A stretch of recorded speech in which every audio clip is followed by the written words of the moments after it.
and every day. Prophecies fulfilled, there's no time to waste. Let's declare that Jesus saves. Christ so loved the world that He gave His life. This truth we shall proclaim. Grounded in the Bible, focused on the mission, till we see Him high in the clouds. Soon we'll hear the trumpets, thunder will be sounding. Here He comes, the King of Kings.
Happy God first morning po sa ating host at sa ating lahat.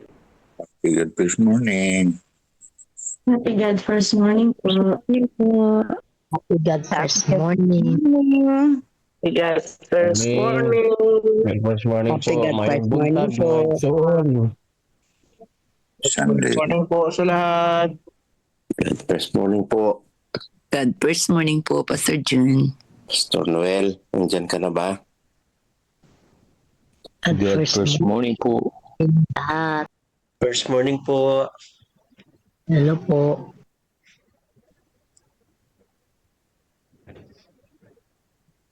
Hindi po tayo po'y manalangin mga kapatid. Napagpala po naming Diyos, salamat po sa umagang ito, sa inyo pong taglay na ibinibigay sa aming buhay at lakas. Pinabalik po namin ang aming papurit pasasalamat at patuloy po kaming sasamba sa inyo pong banal na luklukan sa umagang ito. Patuloy po namin hinihingi ang pakikisama ng banal na Espiritu, maranasan po namin. Ito po aming dalangin sa matamis na pangalan ni Jesus. Amen. Amen. Amen. Bigay po natin ang time kay Pastor Noel. Pastor Noel. Yes po. Good first morning po mga kapatid. Pasensya po medyo na late naghanap ako ng lighting kasi medyo yung aking ilaw dito. Pero ganun pa man ay tayo po ay magpapatuloy po. So sa umagang ito ay siyempre akin pong binabati ang lahat ng Happy God First morning. Kung nakikita yung aking video, yung aking camera. Okay. Sige.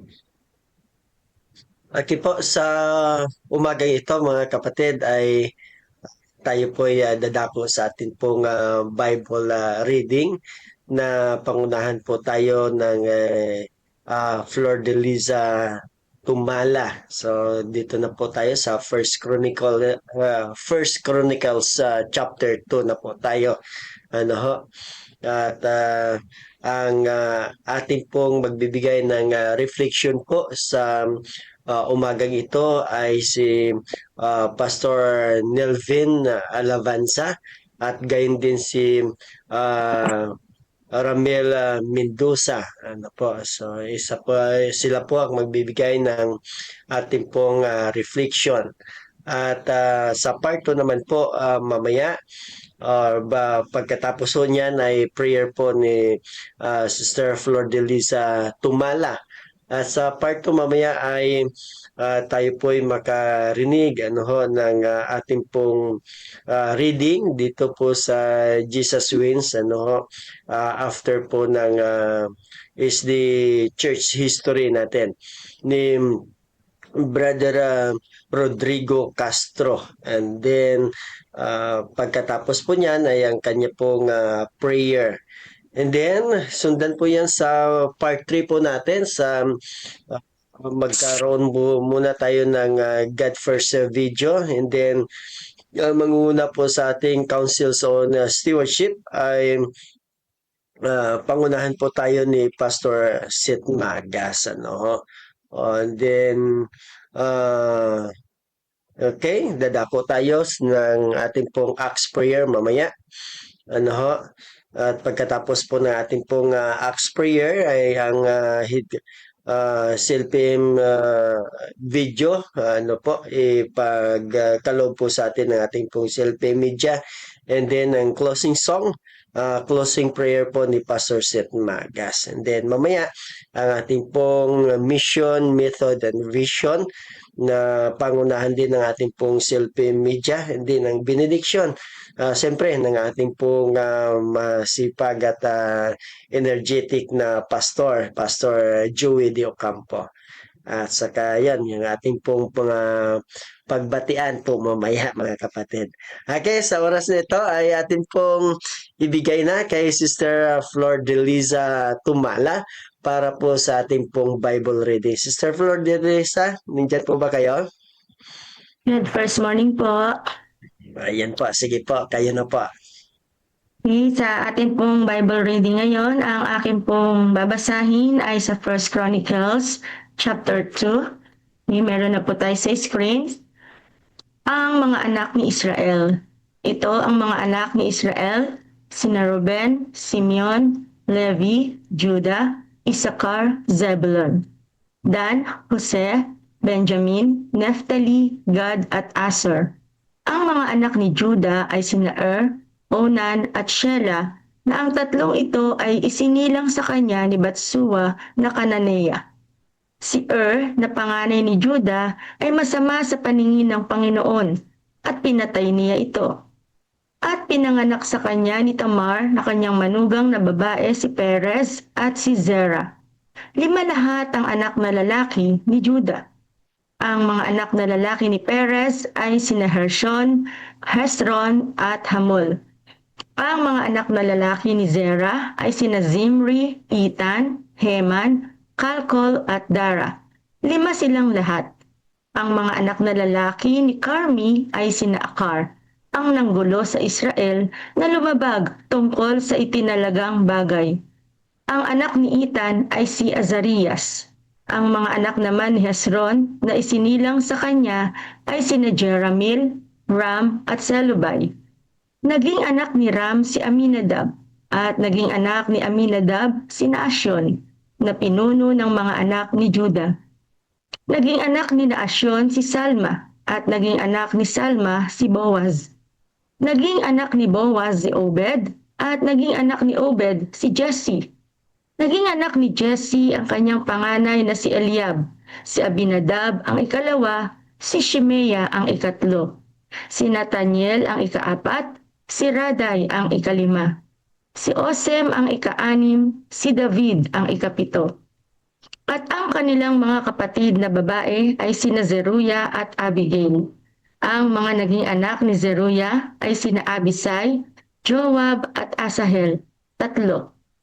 Ipinanganak ni Abigail si Amasa, at ang ama ni Amasa ay si Jeter na Ismaelita. At nagkaanak si Caleb na anak ni Hezron, kay Azuba na asawa niya, at kay Jeriot. Ang mga ito ang kanyang mga anak, sina Jeser, Sobad at Ardon. Nang mamatay si Azuba, nag-asawa si Caleb kay Ephrata na siyang nagzilang kay Hur sa kanya. Naging anak ni Hur si Uri at naging anak ni Uri si Bezalel. Pagkatapos ay sumiping si Hezron sa anak na babae ni Makir na ama ni Gilead, na siya niyang naging asawa nang siya'y may 60 taong gulang, at ipinanganak niya si Segub sa kanya. Naging anak ni Segub si Jair na nagkaroon ng 23 lungsod sa lupain ng Gilead. Ngunit sinakop ni Geshur at ni Aram ang mga bayan ni Jair sa kanila, pati ang Kenat at ang mga nayon niyon. Sa makatwid bagay 60 lungsod. Lahat ng ito'y mga anak ni Makir na ama ni Gilead. At pagkamatay ni Hezron sa Caleb Ephrata, ay ipinanganak ni Abias na asawa ni Herson si Ashur na ama ni Tekoa. Ang mga anak ni Judah, Jeramil, Caleb at David. Ang mga anak ni Jeramil na panganay ni Hezron ay si Ram. Ang panganay at sina Buda, Orem, Osem at Ahayas. Si Jeramil ay may iba pang asawa na ang pangalan ay Atara. Siya ang ina ni Onam. Ang mga anak ni Ram na panganay ni Jeramil ay sina Maas, Jamin at Iker. Ang mga anak ni Onam ay sina Shammai at Jada. Ang mga anak ni Shammai ay sina Nadab at Abisor. Ang pangalan ng asawa ni Abisor ay Abihail, at ipinanganak niya sa kanya sina Aban at Molid. Ang mga anak ni Nadab ay sina Seled at Aphaim. Ngunit si Seled ay namatay na walang anak. Ang anak ni Aphaim ay si Ishi, at ang anak ni Ishi ay si Sesan. Ang anak ni Sesan ay si Alai. Ang mga anak ni Jonathan ay sina Pelet at Sasa. Ito ang mga anak ni Jeramil. Si Sesan ay hindi nagkaanak ng mga lalaki kundi mga babae. Si Sesan ay may isang alipin na taga-Ehipto na ang pangalan ay Jarha. At pinapag-asawa ni Sesan ang kanyang anak na babae kay Jarha na kanyang alipin at naging anak nila ni Jarha si Atay. Si Atay ang ama ni Nathan at naging anak ni Nathan si Zabad. Si Zabad ang ama ni Eflal at naging anak ni Eflal si Obed. Si Obed ang ama ni Jehu at naging anak ni Jehu si Azarias. Si Azarias ang ama ni Heles at naging anak ni Heles si Elesa. Si Elesa ang ama ni Sismai at naging anak ni Sismai si Shalom. Si Shalom ang ama ni Jekamias at naging anak ni Jekamias si Elisama. Ang mga anak ni Caleb na kapatid ni Jeramil ay si Mesha na kanyang panganay na siyang ama ni Zip. Ang kanyang anak ay si Maresha na ama ni Hebron. Ang mga anak ni Hebron ay si Nakora, Tapwa, Rekem at Shema. Si Shema ang ama ni Raham na ama ni Jokneam. At naging anak ni Rekem si Shammai. Ang anak ni Shammai ay si Maon at si Maon ay ama ni Bedzor. At ipinanganak ni Efa na asawang lingkod ni Caleb si Haran, Mosa at Gazes. At naging anak ni Haran si Gazes. Ang mga anak ni Joday ay sina Regem, Jotam, Gesan, Pelet, Efa at Saaf. Ipinanganak ni Maaka na asawang lingkod ni Caleb sina Sebeth at Tirana. Ipinanganak din niya si Saaf na ama ni Madmana, si Seva na ama ni Makbena at ang ama ni Gibeya, at ang anak na babae ni Caleb ay si Aksa. Ito ang mga naging anak ni Caleb na anak ni Hor, na panganay ni Efrata, si Subal na ama ni Kiriat Jearim, si Selma na ama ni Bethlehem, si Haref na ama ni Betgader, at si Sobal na ama ni Kiriat Jearim ay nagkaroon ng iba pang mga anak na lalaki, si Harwe na kalahati ng mga Menuhot. At ang mga angkan ni Kiriat Jearim, ang mga Itreo, mga Feteo at ang mga Sumateo, ang mga Misraeteo, mula sa kanila ang mga Soratita at mga Estaolita. Ang mga anak ni Salma, ang Bethlehem, ang mga Netofatita, ang Atrobet Joab at ang kalahati ng mga Manahetita, ang mga Soraita. At ang mga angka ng mga ekskriba na naninirahan sa Jabes, ang mga Tirateo, ang Shimateo at ang mga Sukateo. Ito ang mga Kineo na nagmula kay Hamat na ama ng sambahayan ni Rekab. Ito po ang ating Bible reading sa umagang ito. Amen. Amen. Amen. Napakaganda Amen. po ng ating pong reading. At Amen. ngayon po ay dadako po tayo sa ating pong reflection na pangunahan po ni Pastor Nelvin Alavanza at pagkatapos niya ay ni Ramel Mendoza. O ni Pastor Ramel Mendoza. Amen. Hello po, Pastor Nelvin. Pastor Noel. Yes pa. Happy God first morning po sa lahat. So yung ating binasa ngayon ay talagang listahan ng mga lahi. At di po ay yung pinakalahi dito na na-emphasize din ay yung nakakatch ng aking isip ngayong umaga ay yung lahi ni Huda. Ayan. At dito sa lahi ni Huda, mga kapatid, ito yung lahi kung saan ang ating Panginoong Jesus ay lumitaw, di ba? Ito yung lahi kung saan si David hanggang sa Misaya ay naroon yung plano ng ating Panginoon. Pinanganak ang ating Panginoon dito sa lahi na ito, lahi ng Huda. Pero dito mayroong nakakatch sa akin yung nangyari dito, mga kapatid, doon sa may verse 3.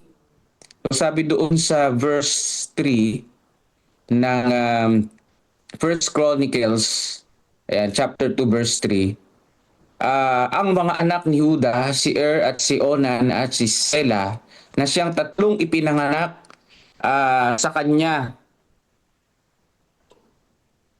Ipinanganak sa kanya na anak na babae ni Suwa na Kananea, at si na panganay ni Huda ay masama sa paningin ng Panginoon at pinatay niya siya. So nakakagimbal dito, no? Hindi idinitalye. Meron ding hinanap ko agad yung cross na biblical reference nito sa Genesis chapter 38 verse 7. Wala masyadong detalye. Itong si ay kahit na panganay ni Juda ay namatay dahil napakasama sa paningin ng Panginoon. Walang ibang detail kung ano ang kanyang ginawa niya sa kanyang buhay. Pero sapat na yung word na masama sa paningin ng Panginoon. Bali, siya ay talagang corrupted, no? Masama siya sa paningin ng Panginoon sapat para siya ay patayin ng ating Panginoon. Kasi hindi naman siya papatayin ng Panginoon kung talagang hindi ganun katindi yung kasamaan, kung pwede pang patawarin. Ibig sabihin sa punto na ito ay kaya nangyari yun ay sobrang sama niya. Talagang nilabag niya yung kautusan ng ating Panginoong Diyos. So dapat, ano ang dapat na mangyari?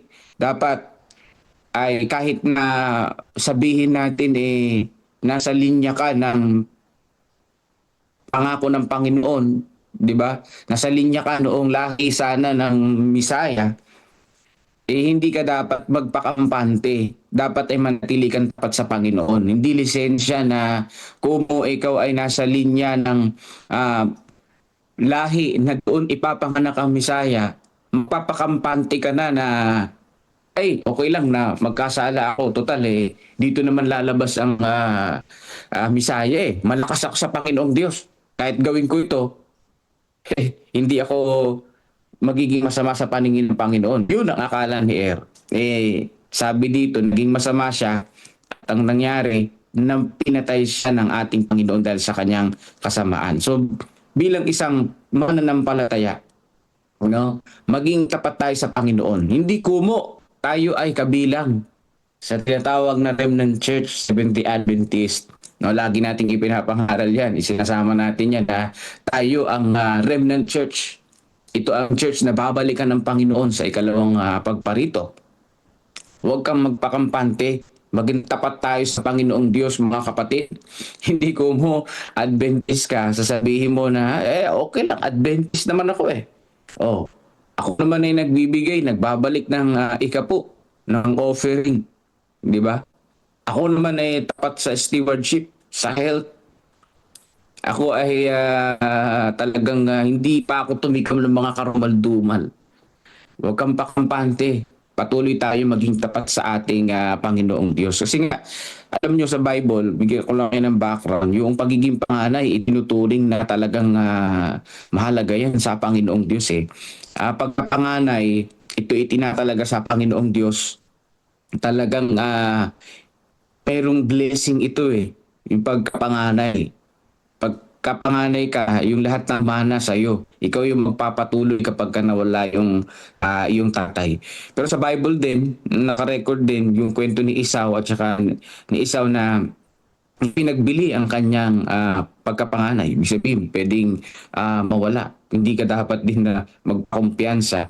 Pero ang pinakamalalim na ibig sabihin doong pagkapanganay yung tinawag si Jesus Christ na panganay. Sabi sa Colossians chapter 1 verse 15, hindi dahil siya ay dilika, kundi dahil siya ay mayroong supreme authority at inheritance. Na ibig sabihin ng ating Panginoong Jesus ay siyang ating tagapagligtas, manlilika, tagapagligtas natin at muli siyang babalik para sa bawat isa sa atin. So yung response ko dito, mga kapatid, sa aking reflection dito sa may verse 3, tayo ay manatiling tapat sa ating Panginoong Diyos. Walang palakasan dito sa Panginoon. Hindi ko mo nasa Remnant Church ka o sa lineage ka ng lahi ng Misaya ganun-ganun na lang. Banjing-banjing na lang. Gagawin mo ang lahat ng gusto mo. Hindi, kailangan bantayan natin kung ano ang kalooban ng Panginoon. Gawin natin ito na mayroong panalangin, maging tapat tayo sa paglilingkod sa ating Panginoong Diyos. Dahil kahit ang ating Panginoong Jesus, na siyang nagkatawang tao, mga kapatid, hindi siya nagpakumpiyansa na ako naman Misaya, anak ng Diyos gagawin ko lahat ng gusto ko. Hindi. ginawa ng ating Panginoong Hesus, kung ano ang kalooban ng Ama ng ating Panginoong Diyos. Kaya mga kapatid ko, ako, i-reflection ko, gawin natin kung ano ang kalooban ng ating Panginoong Diyos sa ating pong buhay. Huwag tayo maging katulad ni Er na naging masama sa paningin ng Panginoon at siya ay pinatay mismo ng ating pong Panginoong Diyos, binawi yung kanyang buhay. So yun lang po, Pastor, yung aking reflection. God first, morning po sa lahat. Amen. Salamat Pastor Nelven sa napakagandang reflection, ano? At mga heart nga po dyan mga kapatid sa na-bless sa reflection ni Pastor Nelven. Heart react. Ayan, maraming salamat po. Nakita ho natin na wag ho tayong magpakampante. Sabi nga, wag tayong pa pitiks-pitiks lang. Tayo ho ay mayroon pong malaking labanan mga kapatid. Okay, pakinggan din ho natin ng reflection, siyempre, ni Pastor Ramel Mendoza. At alamin ho natin kung ano po din ang napakagandang reflection na kanya pong nakita sa atin pong binasa sa unang Kronika chapter 2. Pastor Ramel, pasok. Happy God first morning po sa ating lahat. Okay lang po bang aking mic? Opo, Yes, maganda loud po. and clear po. Okay po.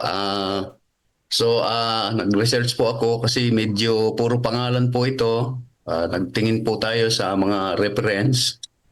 So nakita ko po dito na ang First Chronicles ay isinulat bandang 450 to 400 BC. Pabalik po kasi ang pagbilang doon.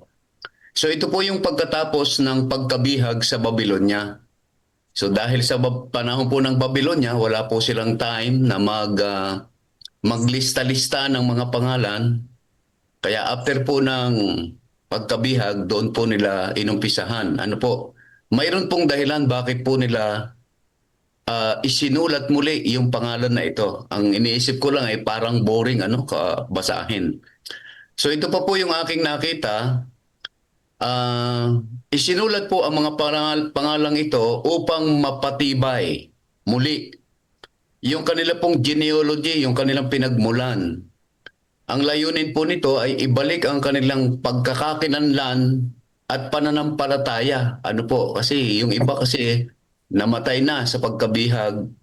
Kaya tinitrace po nila yung kanilang genealogy. Ngayon, dahil ito po ay talaan ng lahi, nag-umpisa po sila dito po sa angkan po ni Huda. Na ang tinutumbok po nito, yun pong pagkasilang ng Misaya. Kasi nga po, yung binanggit po kanina ni Pastor Nelvin, kasi po naniniwala talaga sila na yung Misaya na ipinangako sa Genesis, chapter 3. Yun po yung tinitrace nila. Kaya dito po, sa kanilang mga ginawa, nagumpisa sa kay Huda, papunta po kay David, na magiging hari. Kaya nga, mula po kay Huda o kay Jacob, ang kani Huda, okay po. And then lumabas si Jacob, yung ginawang Israel na pangalan, pababa sa kanya pong mga anak. So, ang paalala po dito nung manunulat ng Chronicles, ang sabi po dito, hindi lang kayo mga nakaligtas o sa pagkabihag. Kayo ay bahagi ng patuloy na plano ng Diyos. So ito po yung napakagandang point dito. Bahagi ng plano ng Diyos yung lahi na ito na mga nakasulat na pangalan. Ang reflection ko po dito, tayong lahat na narito sa Zoom, tayong lahat na nabubuhay ngayon, bahagi po tayo ng plano ng Diyos. Amen po ba? Napakaganda po, Ngayon, Amen. sa chapter 1, sa talatang 1 and 2, so ito na nga po yung mga anak ni Israel, binabanggit dito yung 12 tribo. O yan. So ang reflection ko naman po dito, tayo po'y bahagi ng 12 tribo. Ipinapakita po dito yung pagkakaisa ng Israel kahit sila'y nagkahiwa-hiwalay. Sa pagsulat po ng genealogy na ito, Ano po, nung sila po ay nakalaya na mula sa Babylon, ay nagkaisa pa rin po sila. Yan. Yung 12 tribo, inipon po uli nila, tinrace nga po itong kanilang pinagmulan. Ang ibig sabihin po nito, ito ay pagpapatibay ng kanilang tipan sa Diyos. Dahil naniniwala po sila, bagamat sila po ay nabihag sa Babylonia, natalo sila, naniniwala pa rin sila na sila ay bahagi ng tipan ng Diyos. So yun po yung pinakamaganda. Sa verse 3 and 8 naman, doon na po nagsimula yung pagbanggit ng lahi ni Huda. So binabanggit po dito yung Ito pong na binanggit na kanina, ito'y hinatulan ng Diyos. Makikita po natin yung lahi nitong Israelita nito, hindi po perfect. Una dito si hinatulan ng Diyos. Pangalawa, yung Akan. Ito yung nagdala ng kapahamakan sa Israel. Kung atin pong natatandaan, nung binasa po natin yung aklat po ni Josue, ito pong si Akan na ito, gumawa po ito ng hindi maganda. May yung kanina pong pinagnasahan yung mga itinalagang bagay. Ano pang makikita po natin dito? So, hindi lang mabubuting tao ang kasama sa talaan. Yan, yung genealogy. Wala pong pinili dito, mga kapatid. Yun po ang point. Sa genealogy na isinulat dito sa Chronicles, wala pong pinili. Lahat po isinama. Makasalanan at hindi, banal o hindi, lumalabag sa kautusan o hindi, kasama po lahat. Dahil nga po, ang plano ng Diyos ay nagpapatuloy kahit sa ang tao ay makasalanan. So sa talatang 9 to 17, ito na po yung linya ni Haring David. Tinitrace po dito yung pagmumula ng Misaya. Makikita po natin dito yung mga mahalagang pangalan. Si Hezron, si Ram, si Aminadab, Nason, Jesse, David. Yan. Ito po yung mga mahalagang pangalan na nakasulat po diyan sa Chronicles. Ang tinitrace po dito nga, yung lagi kong binabanggit kanina, kahit kay Pastor Nelvin, yung Misaya. Unti-unting itinuturo ang pagdating ng isang lahi ni David. Kaya po sa verse 18 to 24, ipinakita naman po dito yung lahi ni Caleb. Si Caleb ay isang tapat na espiya. Na ang ibig sabihin po dito, patuloy siyang nagtatapat sa Diyos at ang Diyos naman ay patuloy na tapat. Sa kanyang bayang Israel. Ang maganda po dito, hindi po niya kinakalimutan ang Israel. Ano man ang mangyari, na nabihag man sila, nagkawatak-watak man sila, binuo uli sila ng Panginoon. Talaga ang Panginoon ang gumagawa ng paraan para ang bansang Israel ay ma-preserve. Ang aking po reflection dito, ano man po ang mangyari sa atin, mapahamak man tayo, humiwalay man tayo sa Panginoon, gumawa tayo ng mga pagkukulang, ang Diyos pa rin talaga ang gagawa at gagawa ng paraan para po tayo ay maibalik. Tulad po dito sa Israel. So sa talatang 25 to 55 naman po, so dito po yung mga pangalang hindi kilala. Napakadami pong pangalan. Ito po yung nakakaburi kasi hindi kilala. Mga manggagawa, binabanggit din po dito yung mga dalubhasa. At ang makikita din po natin dito, kahit hindi sila kilala ng mundo, mahalaga sa Diyos ang bawat isa. Nakasulat sa Bible, hindi natin kilala, hindi sila sikat, hindi pamilyar. Pero ang point po dito, mahalaga po sila sa Diyos. So tayo din po, hindi naman tayo kilala ng mundo. Minsan nga yung Adventist, anong Adventist yan? Hindi kilala. Pero ang point dito mga kapatid, mahalaga na tayo po ay mahalaga sa Diyos. So ano pa po ang ating makikita? So gumawa ang Diyos na sa iba't ibang henerasyon. Ang plano ng Diyos ay hindi lang para sa isang tao. Ito ay nagpapatuloy sa bawat saling lahi. Kaya nga po sabi sa awit 100 Verse 5, ang kanyang katapatan ay sa lahat ng salit-saling lahi. Ano pa? Ang ating pong makikita dito, ang Diyos ay may hawak ng kasaysayan. Kahit may kasalanan katulad ni Akan, kahit mayroong paghuhukom katulad ng naranasan ni Er, gayon din po tayo mga kapatid. Kontrolado ng Panginoon ang kasaysayan. At ipinapakita pa rin talaga yung kanyang plano na hindi po mabubura, hindi maaalis, yun pong pagmumulan dito ng Misaya. Ano po? Ang nakikita po natin dito, hindi napipigilan ng kahinaan ng tao, hindi napipigilan ng kasalanan ng tao ang plano ng Diyos. Tuloy-tuloy po yan. Kaya tayo po sa ating pong panahon, hindi po pwedeng pigilan ng tao ang plano ng Diyos. Ano po? At nakikita nga po natin, tayo po'y nagmamahal na ang gas. Ano? Yung sinabi ng Panginoon na mag-uumpisa ng kahirapan, possible na ito na po yung umpisa ng kahirapan. Kasi pag nagmahala na po ang mga gas na yan, marami na pong titigil na mga company. Ano po? Kami nga po'y nagkukwento ang mga pastor, malamang magbabike na lang kami para tuloy po ang gawain. Ano pa po ang natin nakikita? Ang biyaya ng Diyos sa gitna ng kahinaan. May mga kasalanan na nakatala, may mga hindi perpektong pamilya, pero makikita natin, ginagamit pa rin sila ng Panginoon. Ito ay makikita sa Mateo. Sa Mateo, naroon po yung genealogy ni Jesus. Ano po? Okay? Ano pa po ang ating makikita dito? Napakaganda po eh. Marami. Para sa mga Israelita noon, yan, nawalan sila ng lupa at templo. Ano po? Kasi sinakop nga po.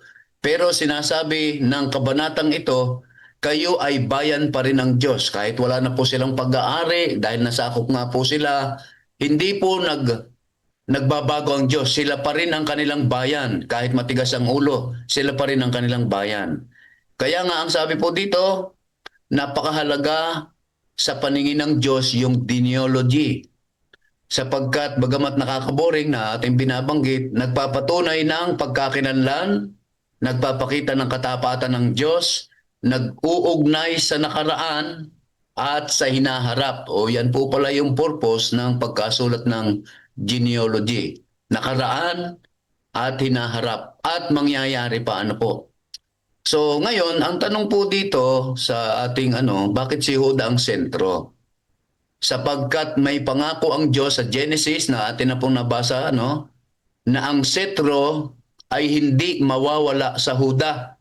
So tinitrace din po yun kasi nga naniniwala sila, yung Huda hindi mawawala yung sentro sapagkat sila ay laging uupo saan? Uupo sa trono. Kaya nga si David bilang naging hari, tuloy-tuloy po yan sa angkan ni Huda. Ano po?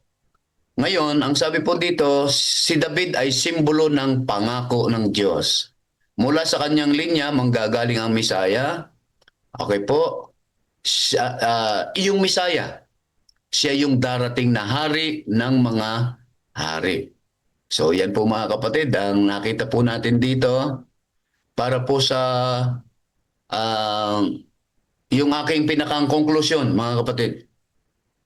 Ang kronika, ang First Chronica chapter 2, hindi lang listahan ng pangalan. Ito ay napakaliwanag na mensahe na ang Diyos ay tapat sa bawat henerasyon. Gumagamit siya ng perpektong tao. Ano po? Bagaman may kasalanan, tinutupad niya ang kanyang mga pangako at inihahanda niya ang pagdating ng Misaya. Mula Huda, patungo kay David at mula kay David, patungo kay Jesus. Mula sa mga pangalan, tungo sa kaligtasan. So ito po mga kapatid, ang ating po nakita. Sana po ay marami tayong natutunan. Happy God first morning po sa ating lahat. Amen, Pastor. Salamat. Happy God first morning din. Ayan. Heart react din po kay Pastor Ramel, mga kapatid, sa kanyang napakagandang reflection. Ayan. Ang iba, pwede naman po magbanggit ng amen. Amen, amen, amen. Amen. Po mga kapatid. Ayan mga Amen. kapatid, basa din ho tayo sa mga refleksyon ng ating pong mga kapatid na nandito ho, na nagbigay po ng kanilang refleksyon sa chat. Ang sabi po ni Brother Sunny Talosan, ang sabi niya, ang kabanatang ito ay naglalaman ng genealogy o talaan ng lahi ni Judah, isa sa mga anak ni Israel. Ipinakita nito ang pinagmulan ng mga angkan hanggang sa linya ni David. Binigyan diin ang kahalagahan ng pamilya, ang pagpatuloy ng pangako ng Diyos sa kung paano siya kumilos sa kasaysayan sa pamagitan ng mga tao at lahi. Sabi pa niya, dito ay pinakita ng Diyos na mahalaga ang bawat henerasyon sa plano ng Diyos at tapat siya sa kanyang pangako at maipikto ang ating buhay sa susunod na henerasyon. Dagdag pa po niya, sabi niya minsan parang wala lang ang ginawa natin araw-araw na para bang hindi mahalaga. Pero ang kabanatang ito ay paalala na ang bawat buhay ay may halaga at konektado sa mas malaking plano ng Diyos. Kahit hindi tayo kilala ng marami, kilala tayo ng Diyos at may layunin sa atin, siya sa atin. Amen. Ang tugon ko ay patuloy akong magpapasalamat sa Diyos dahil kahit ako ay maliit at ordinaryo, patuloy akong magpapagamit sa Kanya at ang hiling ko sa Kanya ay tulungan akong mamuhay ng tapat at maging mabuting anak. Wow, napakaganda. Maraming salamat, Brother Sunny Talosan, sa napakagandang reflection. Ano? At sabi din naman po ni Brother Jonathan Maglonso ng Malolos, Bulacan. Ay sabi niya, God first, happy God first morning. Ang unang Kronika chapter 2 ay nagsunod po siya sa pattern. Sabi niya, anong nangyari? Ito ay talaan ng mga anak ni Israel at binigyan din ang tribo ni Juda. Kwento rin ng kabiguan at tagumpay. At sunod na tanong, bakit ito nangyari? Sa kabila ng kasalanan ng mga ninuno, ipinagpatuloy pa rin ng Diyos ang pangako na magmumula sa linyang ito ang tagapagligtas. Anong dapat mangyari? Ang bawat pangalan ay mahalaga sa Diyos. Tinawag tayo na mamuhay ng may katwiran upang ang ating pamana sa susunod na henerasyon ay pagpapala. Ang aking tugon, sabi po niya, kilalanin natin ang history, pakinggan natin ang aral ng at huwag tularan ang nangyaring kasamaan sapagkat ito ay plano ng Panginoon para sa ating paglago. Mamuhay rin ng matuwid. God first morning. Ay, salamat po sa kay Brother Jonathan Maglonso sa napakaganda din pong reflection. Si Brother Romel Samiliano, sabi niya ay reflection, ang katapatan ng Diyos sa kabila ng kasalanan. Sa pagbabasa ng unang Kronika chapter 2, makikita natin ang mahabang talaan ng lahi ni Juda. Kung suriin ang kanya o kasaysayan ng mga taong nakalista rito, makita natin na hindi sila perpekto. Marami sa kanila ang nagkasala at nagkamali. Gayunpaman, ginamit pa rin sila ng Diyos upang isakatuparan ang kanyang dakilang plano, ang pagdating ng Misaya. Kaya mga aral ang kanyang nakita dito. Una, katapatan sa gitna ng kakulangan. Ang listahan ay patunay na ang katapatan ng Diyos ay hindi nakadepende sa ating perfection perfection. Sa kabila ng mga pagkakamali, tinutupad ng Diyos ang kanyang mga plano, pangako. Ikalawa ay mahalagang paglilingkod. Ang bawat pangalan, kilala man o hindi, ay may bahagi sa kasaysayan ng Diyos. Ipinakita nito na mahalaga ang bawat isa sa atin sa kanyang plano. Ang bawat isa sa atin sa kanyang plano. Katlo, ang lahi ni David. Ang pagtutok sa lahi ni Huda ay nagtuturo sa ating kay David, ang haring ayon sa puso ng Diyos, at sa uli kay Jesus na nagmula sa linyang ito. Kaya ang kanyang panalangin, Panginoon, salamat sa inyong walang hanggang katapatan sa kabila ng aming mga kakulangan. Tulungan ninyo po kaming magtiwala sa iyong plano at maging tapat sa aming paglilingkod, gaya ng paggabay ninyo sa lahi ni Huda. Amen. Yan, napakaganda. Salamat, Brother Romel Samiliano, sa napakagandang refleksyon. Nakita ko natin, kahit hanggang ngayon po, yung pangako ng Panginoon sa Israel, yung pagiging magaling nilang spy, ay nakikita ko natin kahit ngayon, di ba? Pagkatapos namatay ni Khamenei ng Iran, ay kung naghalal sila ho na isang leader ho nila ay sa pamagitan po ng spy ng Israel ay namatay din uli yung isang leader ng Iran. Talagang yung lahi, na yung kapangyarihan ng Panginoon, yung pangako niya ay naroon pa rin. Salamat ho sa ganong pagbigay ho ng refleksyon. May pahabol po si Brother Sunny Talusan. Sabi niya, awit 100 verse 5, sapagkat ang Panginoon ay mabuti, ang kanyang kagandahang loob ay magpakailanman, at ang kanyang katapatan ay sa lahat ng lahi. Ipinakita nito ang katapatan ng Diyos sa bawat henerasyon, at ang plano ng Diyos ay nagpapatuloy sa paglipas ng panahon, at kasama tayo sa plano ng Diyos. Sunod. Okay, si Rizalino Irela. Sabi ho diyan dito, huwag naman sana tayong ma-spoiled masyado kung alam natin ng ating Panginoon na ang kanyang katapatan at kagandang loob ay magpakailanman. Huwag po nating abusuhin ang kanyang katapatan at kabaitan sa atin. Oo nga naman, salamat to sa refleksyon na nakita po ni Brother Rizaldalino. Ganitong kalagayan. O nga naman, minsan tayo po ay nagiging abusado na lang.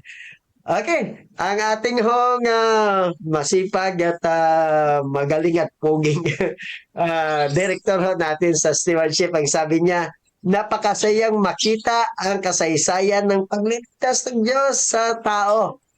Sinubaybayan ng Diyos ang karanasan ng ating pananampalataya bawat sandali ng ating buhay.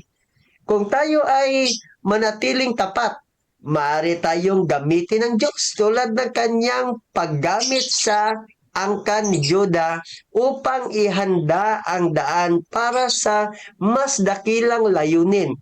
Naway matala din ang ating mga pangalan sa aklat ng buhay.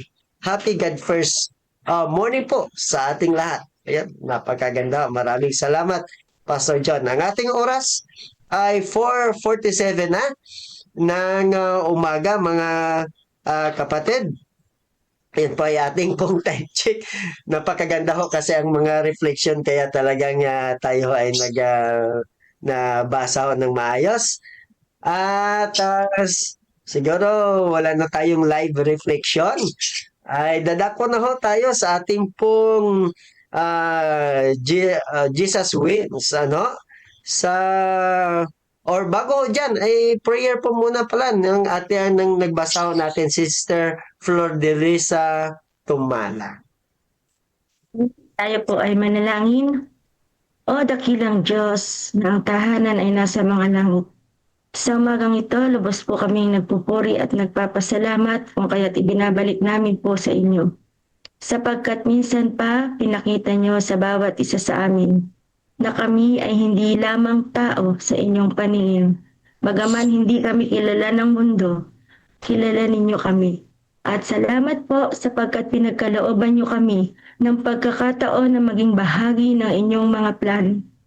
Dakilang Diyos, amin pong hinihingi nawa sa lahat ng aming gagawing pag-iisip, sa lahat ng aming pong gagawing plano at panukala sa aming gawain, ikaw po ang maging sentro. Tulungan niyo po kami sa aming mga kahinaan na huwag itong maging hadlang upang kami po inyong gamitin sa ipagkalalago ng inyong pong banal na gawain.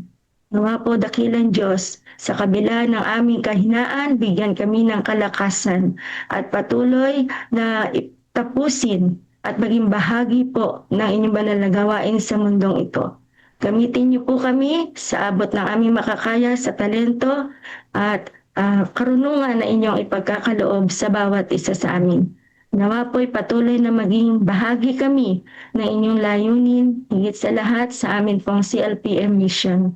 Ikaw lamang po ang aming pumasasandigan at masasandalan. Nagtitiwala kami sa inyo. Ingatan kami sa maghapong ito sa lahat ng aming gagawin at gayon din po Ama, patuloy na ang pakikisama ng Banal na Espiritu ang siyang makita sa amin po mga kilos, gawa at pananalita. Sa lahat namin nagawang pagkakasala, humihingi po kami ng kapatawaran. Ito po ang aming dalangin, alang-alang po lahat, sa pangalan ng aming tagapagligtas na si Jesucristo. Amen. Amen. Amen. Amen. Amen. Salamat, Sister Flor, sa iyong pangunguna sa pagbasa at panalangin. Dadako tayo sa intro ng ating pong HD History.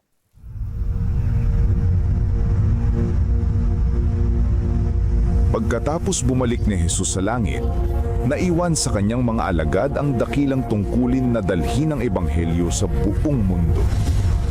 Puspos ng banal na espiritu, ang mga lalaki at babaeng ito ay buong tapang at kapangyarihan na ipinangaral ang mensaheng kanilang natanggap at abutin ang lahat ng sulok ng mundo.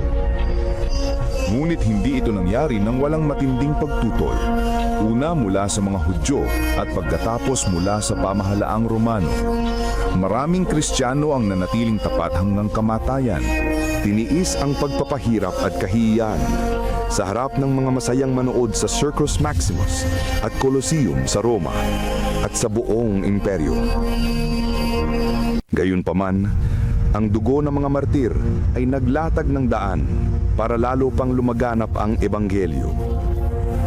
Pagkalipas ng mga taon ng pag-uusig ng mga emperador ng Roma, isang emperador na nagngangalang Constantine ang nagpahayag ng kanyang pagtalima sa Kristyanismo noong 312 AD.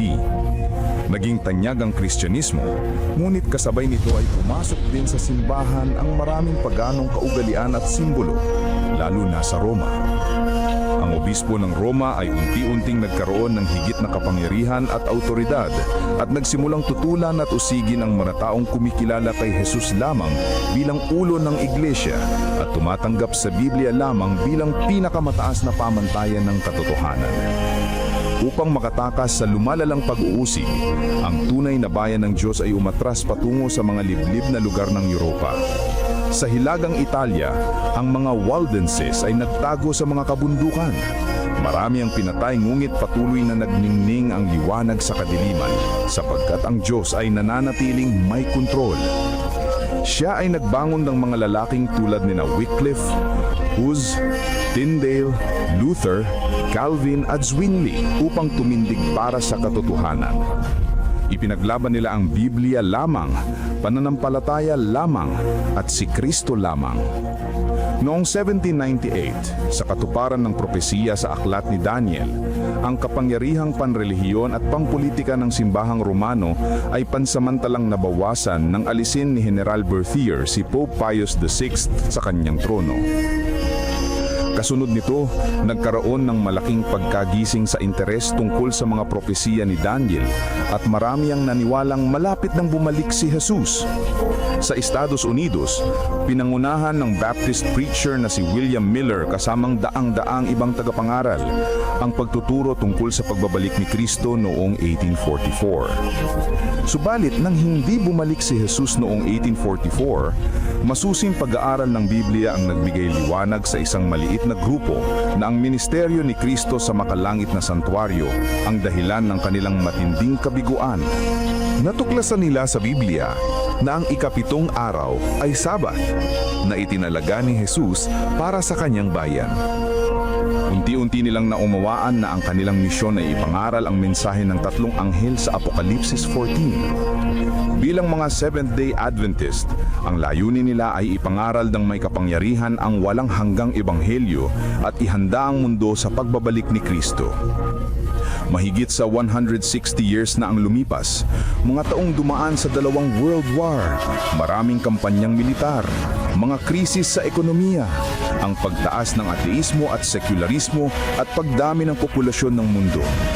Dumami rin ang mga natural na kalamidad na pabalik-balik at lumalala.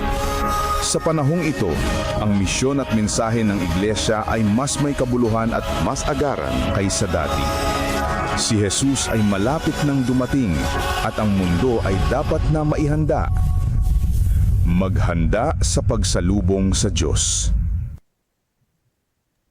Amen. Amen. Amen.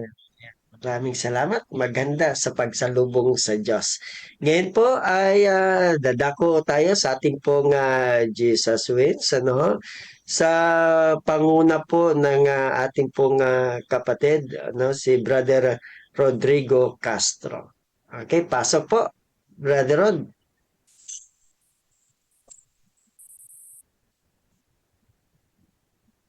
Brother Rod, nandyan ka pa ba? Kung wala po si Brother Rod, meron po bang gusto mag-volunteer, magbasa ng ating pong Jesus Wins?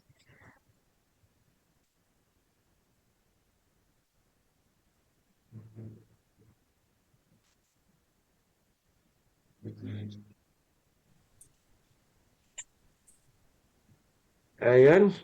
Brother Rod. Ano po, Pastor? Ayun, nandyan po yung ating pong Jesus Wins. Ano po? Ating Wala na pong babasa ako na po. Ayan, sige po. Thank you so much. Magandang umaga po at God first morning sa ating lahat mga kapatid. Ako po si Brother Edgar Sabio po. Ang ating pong pagbasa sa ating pong devotional book, Jesus Wins. Jesus ay nagwagi. Sa Marso 22, ang kanyang katulong alaw sa Juan 14, 16 at 18. At hihingin ka sa Ama at kayo'y bibigyan niya ng isa pang mga alin upang makasama ninyo siya magpakailanman.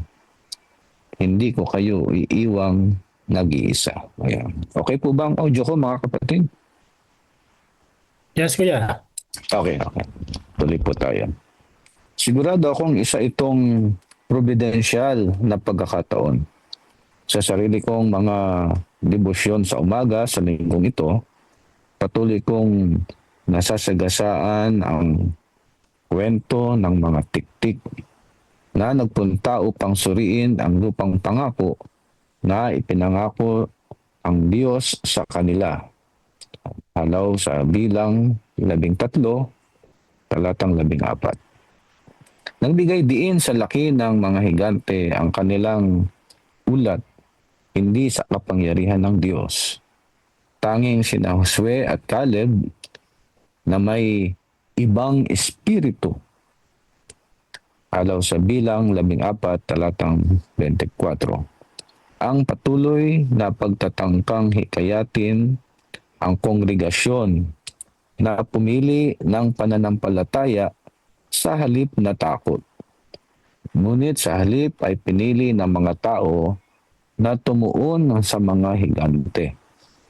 Sinasabi kong ito ay providensyal dahil isa sa aking mga kamag-anak ang nakatanggap ng hindi magandang ulat mula sa kanilang doktor. At mayroon tayong pagpipilian, tumuon sa mga higante o sa kapangyarihan ng Diyos upang gabayan tayo sa gitna ng mga ito. Kapag umaharap tayo sa mga higante sa ating buhay, mahalagang alalahanin kung sino tayo kay Kristo. Tayo ay mga anak ng buhay na Diyos, binili ng dugo ni Jesus, mga tagapagmana ng walang hanggang pamana kasama niya. Hindi tayo mga hulila, hindi tayo nag-iisa, umaharap sa mga hadlang na hindi malampasan. Tayo ay Kanya at nangako si Jesus, hindi ko kayo iiwang nag-iisa. Halaw mula sa Juan 14:18. Siyang bumili ng ating walang hanggang kaligtasan ay ginawa ang kanyang sarili na responsable para sa atin. Nagbigay siya ng walang sukat na mga kayamanan para sa kanyang mga minamahal na anak dito sa lupa. Hindi mo ba gagawin ang gayon din kung ang iyong mga anak ay nangangailangan ng tulong? Nangako si Jesus na ang Ama ay magpapadala ng Espiritu ng katotohanan. Talata 17. Ang kasapi ng Trinidad na ito ay dumarating upang gabayan tayo sa lahat ng katotohanan. At ang pangunahing katotohanan ay si Jesus, na kanyang pinupuri at ipinaliliwanag. Tingnan ang Juan 16, talatang 13 at 14. Siya ay tinatawag na mga aliw. Halaw mula sa Juan 14:16. Ang salitang Griego dito ay parakletos. Nasa Ingles ay maaaring isalin bilang comforter, encourager, advocate, o isa sa dumarating upang tumulong. Si Jesus mismo ay tinatawag ding parakletos. Tingnan sa Juan 2:1. Nagpadala ang Diyos ng mga banal na tagatulong, si Jesus bilang tagapagligtas at ang Espiritu bilang mga aliw. Hindi tayo nag-iisa. Ang mga higante ng kasalanan at kamatayan ay nagapi na ni Jesus sa krus. At gumawa siya ng bawat kinakailangan upang bigyang kapangyarihan at aliwin ang kanyang mga anak dito sa lupa, anuman ang kanyang hinaharap. Ang ating Diyos ay higit na dakila kaysa sa mga higanteng ating hinaharap. Kaya't huwag tayong tumuon sa laki ng mga higante, kundi sa kapangyarihan ng ating Diyos. Pinagpala po tayo ng Diyos, ating mga kapatid, sa ating pong binasa. Maraming salamat po. Amen. Salamat, Brother Edgar Sabio, sa iyong sa pagbasa po ng Jesus Words. Ayan. Okay. May reflection po ba sa ating pong napakinggan? Pastor, yung ating pong buhay ay talagang batbat ng mga pagsubok. Minsan ay paghihirap. Sa panahon natin ay krisis, kabi-kabila, problema. Pero ayon sa ating pong binasa, tunay ng ating Panginoong Hesus ay hindi nagpapabaya sa bawat isa sa atin. Marami siyang mga pangako at ang kanyang pangako ay tapat. Kung paano ang Diyos na nangako sa atin ay tapat, ay gayon din pwede po nating panghawakan ang lahat ng kanyang pangako, na hindi po tayo pababayaan ng ating Panginoong Hesus. Huwag po tayong titingin sa problema kung para bagang naglakihan na at nagtaasan na, natatabunan na tayo at tatalunin tayo ng ating mga problema. Dahil mas dakila at mas makapangyarihan at iniibig tayong lalo ng ating Panginoong Diyos, mga kapatid. Maraming salamat po. Amen. Salamat, Brother Peter Sabio, sa iyong napakagandang reflection. Amen. Ayan mga kapatid, time check tayo. 5:03 na po ng umaga. At siguro atin na pong bigyan ng pagkakataon ng atin pong tawag dito, ang atin pong stewardship video. Siguro panalangin muna ni Brother Edgar Sabio bago tayo pupunta sa atin pong God First video. Right? Tayo po ay manalangin mga kapatid. Ama namin banal, Panginoon po namin Diyos, sa oras na ito, minsan pa kami ay nagtataas ng aming pong mga panalangin sa inyo bilang pagkilala sa inyo pong kadakilaan, sa inyo pong kabutihan, walang hanggang pag-ibig, pagpapala sa bawat isa po sa amin. Narito, hangin po namin na tuloy na palakasin at pagtibayin po ninyo ang aming po mga pananampalataya, O Diyos. Huwag po ninyo kaming hahayaan na titingin lamang sa aming po mga problema, kundi ituon po namin ang aming pong tingin sa aming Panginoong Jesus na nagliligtas sa bawat isa po sa amin. Dalangin ko po ang mga kapatiran dito sa God First Morning, sa buong Central Luzon Provinces Mission, mula sa aming pong mga leader, mga pastor, mga elders ng mga local churches at mga members, lahat po. Pati ng aming pong mga pamilya, mga anak, mga kabataan. O Diyos, yapusin po ninyo ang bawat isa po sa amin, maranasan po namin ang inyong pong buong pakikisama, hindi lamang po sa umagang ito, kundi sa buong maghapon na aming pong isa sa kabuhayan. Maraming salamat po, Diyos, sa inyong pong pag-ibig sa bawat isa po sa amin at pagtanggap ng aming pong mga panalangin. Lahat ng ito alang-alang na lamang po sa banal na pangalan ni Jesus. Amen. Amen. Maraming salamat po. So, God First video po tayo para tayo po ay dadako na sa ibang bahagi.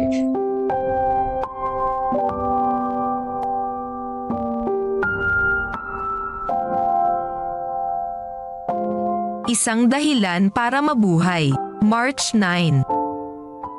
Kaya mga kapatid kong minamahal, kayo'y maging matatag, hindi nakikilos, na laging sagana sa gawa ng Panginoon, yamang nalalaman ninyo na hindi walang kabuluhan ang inyong gawa sa Panginoon. Unang Korinto Kapitulo 15 versikulo 58. Tila hindi maaaring maging leader ng iglesia si Angko dahil bulag siya mula pagkabata.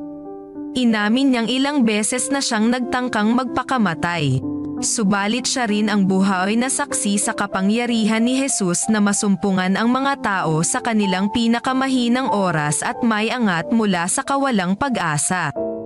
Isinilang si Angko mula sa isang debotong pamilya ng Budismo. Sa edad na 7 taong gulang, nagpasimulang sumakit ang isa niyang mata. Dahil sa mahirap ang kanilang buhay, hindi siya nadala sa doktor para ipagamot kaya nahawa na din ang isa pa niyang mata. Lumala ang kondisyon ni Angko hanggang sa naging ganap na bulag siya. Pagkatapos ng ika-7 grado, hindi na niya kayang magpatuloy sa pag-aaral. Isang araw, nang halos 30 taong gulang na si Angko, isang Kristiyanong mangangaral ang dumating sa kanilang nayon at nagpasimulang makipag-usap sa mga tao tungkol kay Jesus. Bilang bunga ng mga pabalita ng mangangaral, nabautismuhan si Angko at ang kanyang pamilya sa Kristiyanong iglesia. Dahil hindi makabasa ng mga aklat si Angko upang matutunan ang marami pa tungkol kay Jesus, bumaling siya sa mga audio sources para sa impormasyon. Ang pagsasaliksik na iyon ang naghatid sa kanya upang matuklasan ang Adventist World Radio, AWR. Hindi nagtagal, minahal ko ang programa sa radyo, wika ni Angko. Ang radyo lamang ang nakapagdadala sa aking ng kaaliwan. Aking tinatandaan ang oras ng programa at nakikinig sa radio araw-araw, na hanggang ngayon ay aking ginagawa. Dati, hindi ko alam kung sino ang Diyos, subalit ngayon kilala ko na siya. Salamat sa radyo. Habang lumalago ang kanyang kaalaman tungkol sa Diyos, nagpasya si Angko na magbahagi rin ng kanyang napapakinggan. Kaya inanyayahan niya ang kanyang mga kapitbahay at nagtatag ng maliit na grupo Nang kalaunay naging regular na ang pagpupulong. Nagsimulang pagtuunan niya ng mas higit pa ang programa sa radyo, na ginagawa ang pinakamahusay niyang magagawa upang mahagip ang bawat detalye ng pagbalita. Sa pamamagitan ng kanyang pamamaraan, naging bantog na tagapagsalita si Angko at iginagalang na lider. Itinatag niya ang isang community service group na tinatawag na Golden Eagle Handicap Foundation na tumutulong sa mga nangangailangan sa loob at paligid ng komunidad. Labis ang aking kagalakang nakilala ko ang Diyos at ang katotohanan ng Sabbath. Wika ni Angko, kung wala ang pabalitang itinuro ng radyo sa akin, walang magiging kabuluhan ang aking buhay. Panawagan. Ang handog sa araw na ito ay para sa Adventist World Radio. Kasalukuyang nagsasahimpapawid ang AWR ng higit sa 100 wika. Makatutulong ang inyong mga handog na may taguyod at palawakin ang gawaing pangangaral ng AWR. Ipanalangin ang ministeryong ito at magbigay ng inyong regular na mga handog. Amen. Amen. Thank you very much. Praise Okay po, sa atin na pong ibigay kay Pastor Seth Magas para po sa ating pong Councils on Stewardship na may pamagat, Selfish Withholding Recorded. Pastor Seth, pasok. Okay, good morning and God first. Mga minamahal ko mga kapatid, ang ating pong topic ay selfish withholding. Babasahin ko po ito sa Tagalog. Ang sabi po rito mga kapatid ay ganito: binabasa ng Diyos ang mapag-imbot na kaisipan sa bawat pusong nagbabalik na magkait sa Kanya. Ang mga taong makasariling nagpapabaya sa pagbabalik na kailang ikapo at pagdadala ng kailang mga handog at alay sa kabanang yaman ay nakikita ng Diyos. Naunawaan ng Panginoong Jehova ang lahat na ito.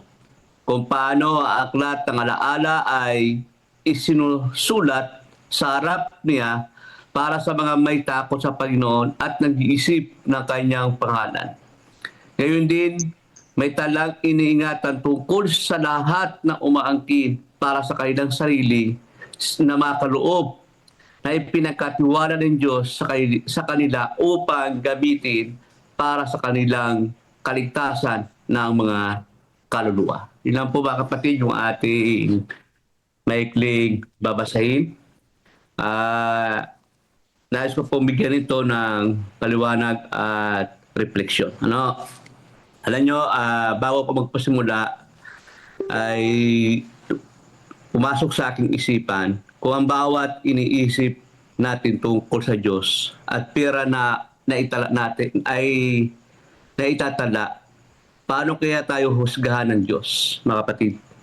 Sa ating pinapag-aralan ngayon, hindi lamang ang ginagawa natin ang nakikita ng ating Diyos.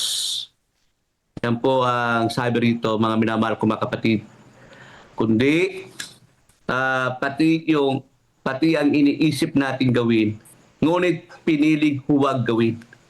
Sa panahon ngayon ng digital at na kung saan lahat ay may iCloud storage, may data tracking, may history logs, pero bago maimbento ang teknolohiya mga kapatid, ang langit po ay mayroon ng sariling sistema ng talaan.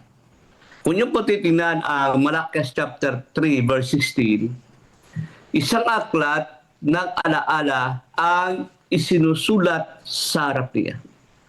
At ayon po sa ating propetang Ellen G. White, may tala rin ang mga taong kinukuha para sa sarili ang mga bagay na para sa ating Panginoon Diyos, mga kapatid. Kaya nga ang mensahe natin ngayon, ang tunay na issue po sa pagbibigay ay hindi pera, kundi puso. At ang puso ay hindi maluloko ang Diyos sapagkat ito ang kanyang binabasa at itinatala. Tandaan natin mga kapatid, una, ang Diyos ay nagbabasa ng puso. Kung nyo pong titirayan ito sa Hebrew, ito yung kusib. Sa Malachias chapter 3 verse 16, those that think upon His name, mga kapatid. Ang salitang kusib ay hindi simpleng pag-iisip. Ito po ay nangangulugan ng malalim na pagninilay, intentional reflection, at moral consideration. Kaya nga babalik, hindi lang tinitingnan ng Diyos kung nagbigay ka, ang tinitingnan niya ay kung paano mo ito pinag-isipan, yung ating ibinibigay. Kaya nga sa 1 Samuel chapter 16 verse 7, ang tao ay tumitingin sa panlabas, ngunit ang Panginoon ay tumitingin sa ating puso. Kaya kung ating po titingnan ito sa theological, systematic theology, ito po ay bahagi ng omniscience of God. Walang nakatagong motibo, walang lihim na intensyon, walang excuse na hindi niya maunawaan. Kaya nga, parang isang kapatid na nagbigay ng ikapo, pero ang puso niya, sasabihin niya, sige na nga, napipilitan lang ako. At yung isa namang mahirap na maliit lang ang kanyang naibibigay, sinasabi niya, Panginoon, kung meron pa ako, ibibigay ko. Kaya nga, ang tanong, sino ang mas mahalaga sa tala ng langit, mga kapatid? Kaya nga, ang makasariling pagkakait, yung tinatawag sa Griego na pleonesia, ay nahulugan ng consciousness o kasakiman. Sa Colossians chapter 3 verse 5, ang kasakiman ay tinatawag na idolatria. Ito ay pangano niya, mga kapatid. Kapag pinili mong itago ang para sa Diyos, o kapag hindi natin ibigay yung para sa Diyos, hindi lang ito kahulugan ng pagbibigay. Ito ay pagsamba sa ating sarili. Kaya nga sa Malachias chapter 3, verse 8, ang sabi rito ay, nananakawan ba ng tao ang Diyos? Ito po ay hindi simpleng tanong. Ito po ay divine accusation sa atin. Kung saan, ang sabi nga ni Ellen G. White, those who are selfishly neglectful, God says, mga kapatid. Hindi sinabi na God ignores, kundi God records. Sa modernong application, mga kapatid, ngayon, hindi lang pira ang kinukupit natin sa ating Panginoon Diyos, sa ating moderno ngayon. Paminsan, kinukupit natin ang oras para sa ministry. Sa atin ngayon, kinukupit natin yung oras para sa pagsamba natin sa ating Diyos sa araw ng Sabat. Yung pala'y kanyang itinatala habang tayo naglilingkod sa Kanya. Itinatala din ng Diyos yung talento na hindi natin ginagamit. Na pag tayo meron tayong talento umawit, tapos tayo bigyan ng part na umawit at ayaw nating umawit, yung pa itinatala din ng Diyos. Itinatala din ng Diyos yung oportunidad na tinatanggihan natin. Ano yun? Halimbawa, tayo po'y na-elect na opisyal ng ating iglesia. May kakayahan tayo sapagkat tayo pinili ng nominating committee. Pero ayaw natin, yung pala ay oportunidad natin sana na manguna, tinatanggihan natin. Ito yung tinatawag na withholding is not just financial, it is existential, mga kapatid. Sa parang isang empleyado, sinasahuran siya, pero ayaw gawin ang trabaho. Hindi siya kulang sa sweldo, kulang siya sa integridad. Kaya mga kapatid, ang aklat ng alaala, ito yung tinatawag the Book of Remembrance, dito isinusulat yung ating ginagawa araw-araw habang tayo po ay nabubuhay. At matatapos lamang maisulat yung aklat na ito kapag tayo ay hindi na nabubuhay sa ibabaw ng mundong ito. Kaya nga sabi nga, araw-araw pala tayo'y gumagawa ng sulat sa aklat ng alaala. At kapag yung ating ginagawa'y hindi karapat-dapat sa Diyos, yun ang nagiging dahilan para malaala yung ating masamang ginagawa. Mga kapatid, baka pag tayo nalagutan ng hininga, yung ating maling ginagawa, yun ang may tala, mga kapatid. Kaya nga sabi sa Malakias 3:16, isang aklat ng alaala ang isinulat. Sa Hebrew, ito yung tinatawag na Sefer Sekaron. Aklat ng alaala, officially heavenly record o covenant-based remembrance, mga kapatid. Kaya nga, hindi ito simpleng record lamang, mga kaibigan. Ito po ay legal document sa langit. Bahagi ito ng investigative judgment sa atin. Kaya nga, kung nyo po titingnan ang Apocalypse chapter 20, verse 12, binuksan ang mga aklat. May dalawang uri ng tala, mga kapatid. Ito yung tinatawag na aklat ng katapatan at aklat ng pagkakait. Isipin mo, may dalawang ledger sa langit, mga kapatid. Faithfulness account at selfishness account. At araw-araw, ikaw ang nagsusulat sa pamamagitan ng iyong mga desisyon sa buhay, sa pamamagitan ng ating mga ginagawa araw-araw. Kaya nga ang pinakamalalim na isyu, mga kapatid, dito ay yung ating pagtitiwala, yung trust sa Diyos. Hindi pera ang problema. Ang problema ay naniniwala ka ba o naniniwala ba tayo na kaya't ibalik ng Diyos ang ibinibigay natin. Yung ibinibigay mo. Mga balid, sa Greek ay tinatawag na pistis. Yung faith, trust, o reliance, mga kapatid. Sa Malakias 3:10, ang sabi ng Panginoon, subukin ninyo ako. Ito lang ang pagkakataon na sinabi ng Diyos, subukin ninyo ako. Trust at test me, mga kapatid. Kaya nga, ang theological reflection, mga kapatid, ito, ang pagbibigay ay isang act of faith. Hindi ito financial transaction. Ito po ay spiritual declaration na Diyos, ikaw ang source ko.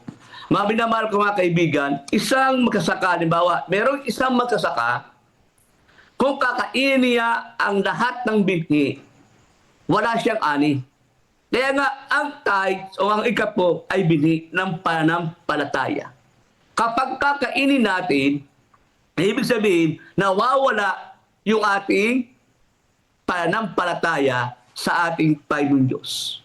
Kaya nga, ang panawagan ngayong umaga sa atin, mga kapatid, darating ang araw, bubuksan ang aklat at hindi tatanungin doon sa aklat na yun sa atin, gaano karami ang pera mo o gaano karami ang pera natin, gaano kalaki ang bahay natin, kundi ang tatanungin, gaano kalinis ang puso mo o gaano kalinis ang puso natin, gaano ka naging tapat sa maliit na bagay na ipinagkatiwala sa atin ng ating Panginoon Diyos. Sa Lucas chapter 16 verse 10, mga kapatid, ang tapat sa kakaunti ay tapat din sa marami.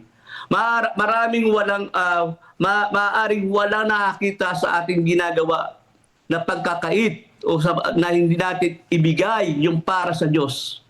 Pero may nakapagtatala, mga kapatid, sa langit. Maaaring maliit lang ang kaya mong ibigay, pero kung buo ang puso mo, langit ang nakakapansin, mga kapatid. Parang may isang bata ang nagbigay ng piso sa operate. Ang katabi niyang mayaman ay nagbigay ng 1,000 o 1,000. Pero sabi ng Diyos, hindi pareho ang halaga sapagkat hindi pareho ang kanilang puso. Kaya nga, kahit malaki yung ating ibigay sa Diyos, pero kung malayo naman yung ating puso sa Kanya, wala rin halaga yung ating pagbibigay, mga kapatid. Ngayon, tatanungin mo yung sarili natin, mga kapatid, ano ang nakasulat sa aklat tungkol sa akin?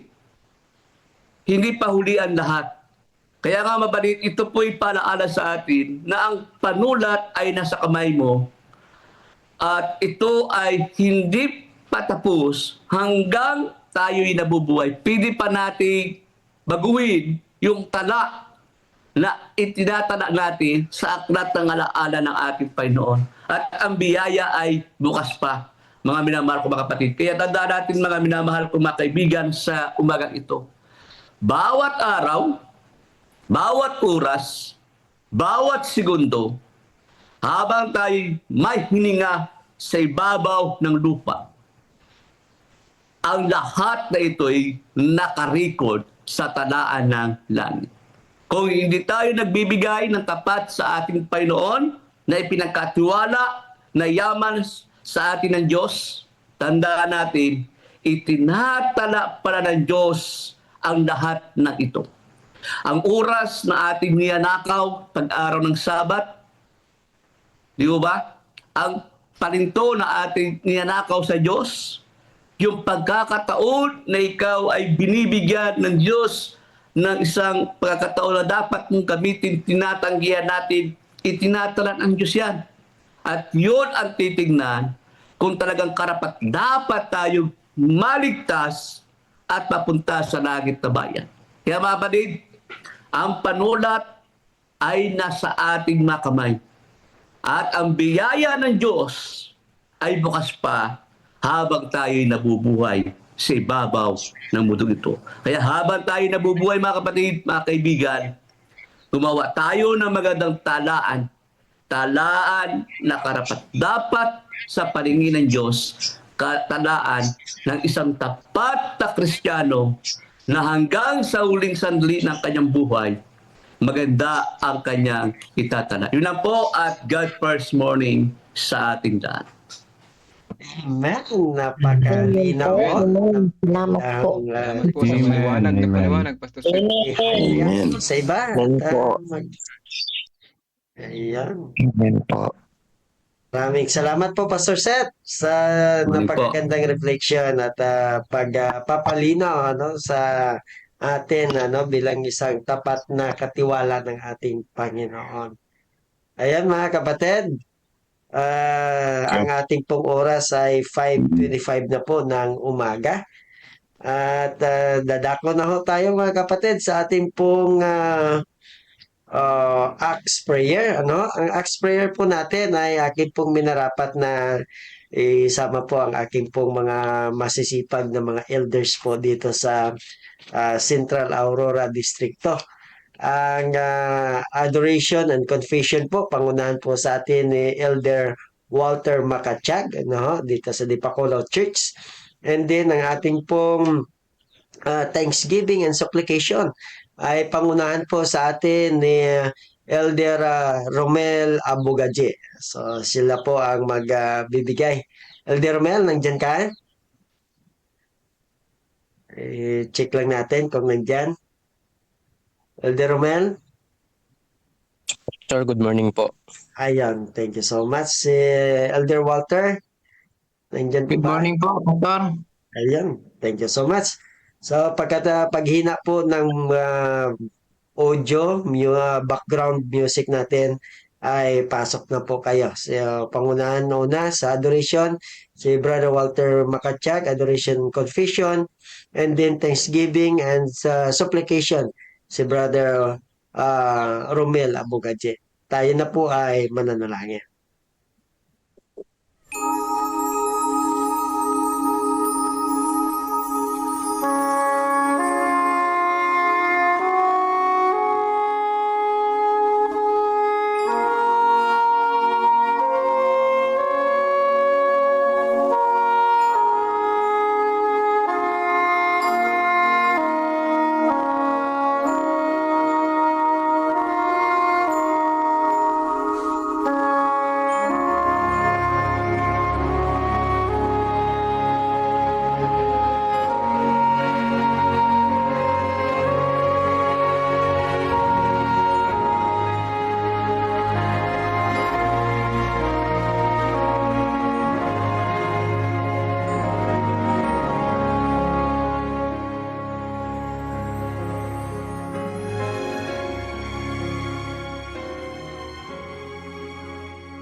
And Elder Walter.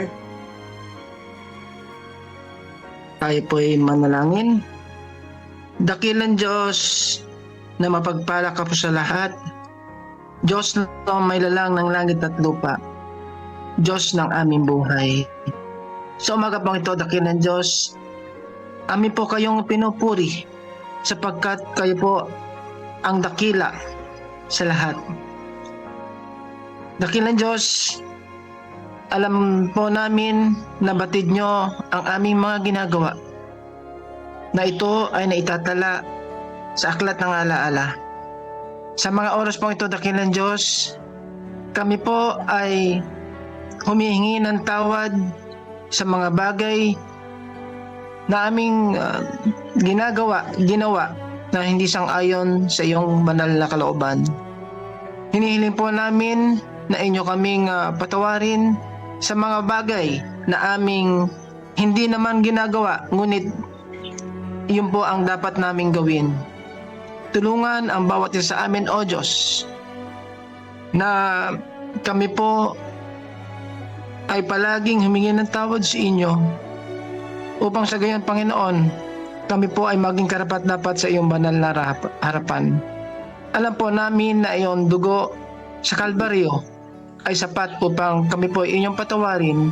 Kaya nga po sa umagang ito, amin pong inilalahad ang aming mga kasalanan upang sa gayon, Panginoon, kami po ay makapamuhay ng sang-ayon sa iyong kalooban habang kami naghihintay sa iyong pagdating. Ipagpatawad po, O Diyos, ang aming nagawang kasalanan sa isip, sa salita at sa gawa.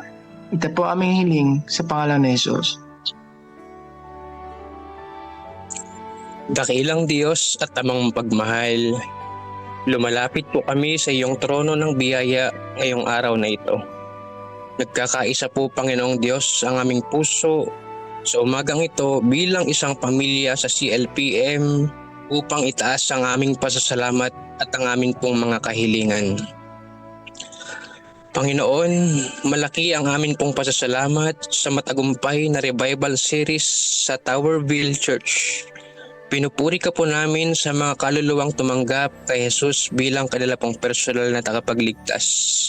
Salamat po ng marami sa patuloy na paglago ng inyo pong gawain dito sa mundong ito. Panginoong Diyos, nais po naming dalihin ang amin pong mga espesyal na kahilingan sa inyo sa umagang ito. Tanda po ito, Panginoong Diyos, ng amin pong pagtitiwala at ng amin pong malaking pananampalataya sa inyo. Idinadalangin din po namin ang mga sumusunod at ang mga masiselang gawain at mga pangangailangan. Pagpalain mo po, Ama, ang amin pong mga lingkod, sina Pastor Noel Bernales, Pastor Nelven Alabanza, Pastor Ramil Mendoza, si Brother Edgar Sabio, ganun din po si Pastor Seth Magas. Ganun din po, Panginoong Diyos, basbasan mo po ang amin pong daily spiritual empowerment, kasama po ng amin pong God First Morning at amin pong missional evening. Patnubayan mo din po, Panginoong Diyos, ang amin pong pagtatayo ng CLPM Headquarter Project. Every family a builder. Nawa po, Panginoong Diyos, magkaroon po ang bawat pamilya ng commitment sa bagay na ito. At ang amin pong pananampalataya, Panginoong Diyos, ay amin pong maipakita sa pamamagitan ng amin pong pagsuporta sa gawain ito. Ganon din po, Ama, ang amin pong first 100 days goals. Samantalang ang panahon, Panginoong Diyos, ay nagtutumulin at ito po ay malapit nang umabot sa kanya pong 100 araw, Panginoon. Patuloy na ang inyong pong paggabay ay amin pong maranasan. Ganon din po, Ama, gabayin mo po ang nalalapit na youth camp meeting na gaganapin sa April 2 to 5 at ang amin pong second CLPM Mission-wide camp meeting na gaganapin naman po sa April 30 to May 3 sa lugar po ng Klaa. Pagpalain mo po ang Communication and Media Volunteers Meeting and Training ngayong araw na ito sa Balibago Church. At ang gaganapin pong South Zambales San Isidro Church Crusade ngayong April 8 to 17. Ikaw po nawa ang maghanda ng lahat ng amin pong pangangailangan, lalong higit ng mga kaluluwa na tatanggap ng inyo pong mga banal na salita. Nais din po naming idalangin, Panginoong Diyos, para sa comfort ng bawat isa, lalong higit Idinadalangin din po namin ang inyong pag-aliw at kapayapaan para sa Tan family sa kanila pong pinagdaraanan. Ganon din po, Panginoong Diyos, amin pong idinadalangin ang kalusugan at kagalingan ng bawat isa. Lalonggit ang mga pangalan na amin pong babanggitin, Panginoong Diyos. Panginoon, naniniwala kami na kayo ang dakilang manggagamot. Inilalapit po namin ang bawat isa sa amin pong mga kapatid na ito, mga pangalang ito, na hipuin mo po ng inyong mapagpagaling na kamay. Kasama po si na kapatid na Marcos Espiritu, kapatid na Shalimar Malasab, si Lola Mersing, si kapatid na Len Cabanting, si kapatid na Princess Kylie, si Doktora Jade Hintay, si kapatid na Mirna Carig, si Pastor Claro Vicente, si kapatid na Helen Abayabay, si kapatid na Crescencio Romero, Maria Nestle Tayag, si kapatid na Rudy Nieras, si kapatid na Jasmine Cayetano, si kapatid na Llewellyn Abbas, ganoon din po si kapatid na Marilyn Dasoy, si Ma'am Marilyn Dasoy, Elizabeth Gatbonton, si kapatid Jocelyn Carrera, Michelle Balili, si kapatid na si Sofia Espina, kapatid na Belly Morales, Raul Gatuslao, Abel Narbonita, si kapatid na Sheribel Roldan, si kapatid na Lily Silverio, ganoon din po si kapatid na Gemma Muya, Anthony de la Cruz, Elijah Manalos at Ben de la Cruz, at si kapatid na Danilo Esguera. Panginoon, kayo po ang magbigay ng kalakasan sa kanilang katawan at kapayapaan sa kanilang mga isipan.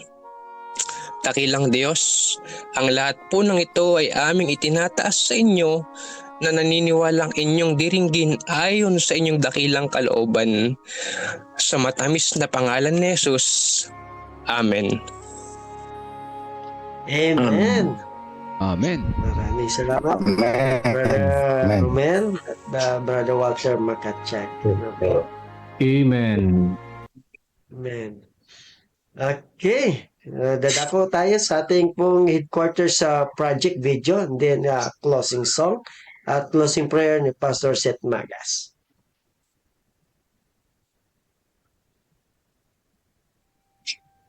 Ang misyon ay hindi natatapos sa ating mga iglesia. Ito ay patuloy na isinasabuhay sa ating mga tahanan, sa ating mga komunidad at sa bawat puso na nagmamahal sa Diyos.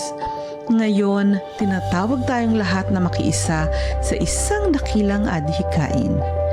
Building up for mission. Ang Central Luzon Provinces Mission ay naglulunsad ng isang pambihirang pagtutulungan, ang CLPM Headquarters Development Partnership Campaign. Hindi lamang ito tungkol sa pagtatayo ng isang gusali, kundi sa pagtutulungan ng mga anak ng Diyos upang itayo ang tahanan ng misyon. Isang lugar kung saan uusbong ang mga programa, manggagawa at paglilingkod para sa kaharian ng Diyos. Sa ilalim ng unang pamamaraan na tatawaging 5,000 Families for the Mission Home, inaanyayahan ang bawat pamilya na maging katuwang sa gawaing ito bilang isang Mission Home partner. Layunin nating magkaisa bilang isang malaking pamilya sa pananampalataya. 5,000 pamilya na magpapahayag ng pagsuporta sa pamamagitan ng 1,000 piso bawat buwan sa loob ng isang taon. Ang bawat pamilya ay maaaring makibahagi sa iba't ibang paraan. Una, sa tithes and offering envelope na ilalagay sa others bilang CLPM Headquarters Project. Sa bank deposit o CLPM online giving, at ikatlo sa payroll deduction para sa mga CLPM workers na nais ding maging kabahagi sa programang ito. Ang mahalaga ay sama-samang paglahok dahil sa Diyos, bawat pamilya ay mahalaga. Bilang pagkilala, ang bawat Mission Home Partner ay tatanggap ng Mission Home Partner Plaque at ang kanilang mga pangalan ay itatala sa Wall of Faith ng bagong CLPM Headquarters. Ang mga iglesyang magpapakita ng lubos na pakikibahagi ay kikilalanin bilang Faith Builder Churches. Sa bawat quarter, tayo ay magtitipon sa pasasalamat upang ipagdiwang ang mga kwento ng pananampalataya sa mga panalangin ng pag-asa at ang kabutihang ginawa ng Diyos sa ating kalagitnaan. Ito ay higit pa sa proyekto. Ito ay pagkakaisa. Higit pa sa kontribusyon, ito ay partnership sa misyon ng Diyos. Building up for mission, every family a builder. Amen.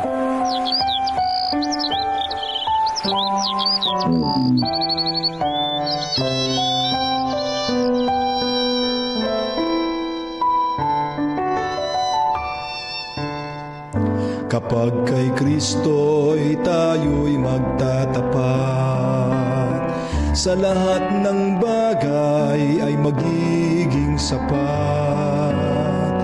Sa bawat oras namang patnubay, tiyak na kakamtin walang hanggang buhay. Ang Diyos ay nangako sa mga taong tapat, sa lahat ng bagay ay magiging sapat. Atin siyang purihin sa lahat ng oras, awit ng pagluwalhati ating itaas.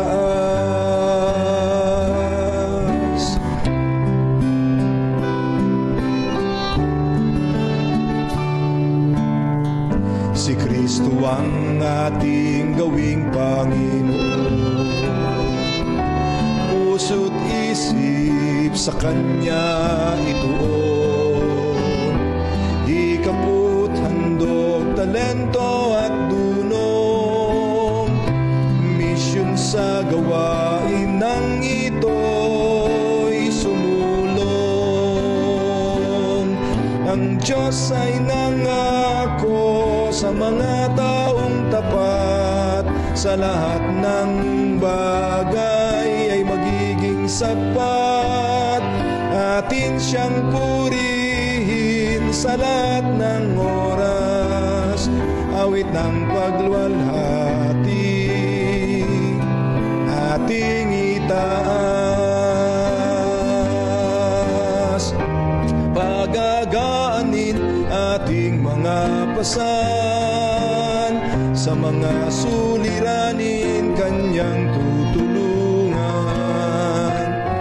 Magtiwala tayo't Siya ang tawagan, tunay na ligaya ay makakamtan.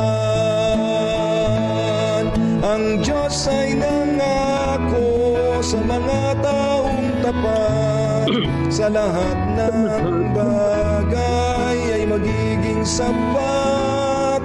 Atin siyang purihin sa lahat ng oras, awit ng pagluwalhati ating itaas. Papuri't walhati sa Kanya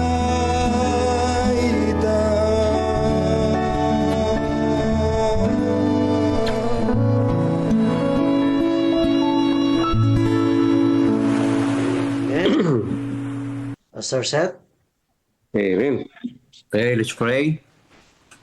Amang makapangyarihan sa lahat, Diyos ng umaga at pinagmumulan ng bawat bagong simula. Sa sandaling ito, kami ay lumalapit sa inyo na may pusong mapagkumbaba at puspos ng pasalamat. Salamat, Panginoon, sa panibagong araw ng aming buhay. Sa biyayang hindi karapat-dapat para sa amin. Ngunit buong pagmamahal mong ipinagkakaloob sa amin. Salamat sa iyong banal na salita na aming napakinggan, na nagsilbing liwanag sa aming landas at lakas sa aming kaluluwa. Nawa sa bawat araw na aming tatanggap ay hindi lamang manatili sa aming isipan, kundi mamunga sa aming pamumuhay. Panginoon, habang kami ilalabas sa lugar na ito, dalin mo ang aming sa aming buhay ang iyong kapayapaan. Ikaw ang manguna sa aming mahakbang. Ikaw ang maghari sa aming mga desisyon. Naway maging tapat kami araw-araw habang kami nagsusulat sa talaan ng langit. Ikaw ang makita sa bawat salita at gawain namin araw-araw. Ingatan mo ang bawat pamilyang narito, Ama. Palatagin mo ang kailang nangihinang kaluluwa. Pagalingin mo ang mga nasasaktan at may mga karamdaman. At puliin mo ng pag-asa ang bawat pusong nabibigitan, Ama. Turuan mo kaming unahin ka sa lahat ng bagay.